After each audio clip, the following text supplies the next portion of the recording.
झील मैंने से झील को विषय में पदे कहवा को मुझे जाऊँगी कन्या रूपे नारी सबुठी पाए आदर कन्या रूप में नारी सर्वप्रथम कन्या रूप में सबुरी आदर पाए बापा माँ परिवार समस्त झील को खुशी पाती कहीं ना पानी ग्लास दे लुणटा आनिक दे लुगा खंडे दे झील मैंने आगभर बाहर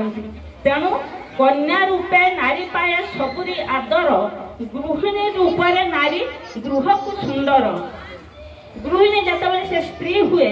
गोटे परिवार बिना स्त्री रे सुंदर हुए कि से परिवार संस्कार न था से परिवार रे सृष्टि भी आग को बढ़ी पारे ना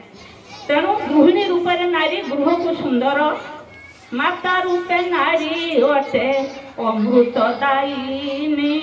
जिते से कन्याटी माँ हो जाए से पुणी बक्ष चिरी अमृत पान कराए आ नारी सीना ये सुंदर धरणी नारी क्षमामयी नारी कृपामयी नारी को असम्मान कर नहीं यही कथा सर्वप्रथम परिवार बापा माँ जानिबा दरकार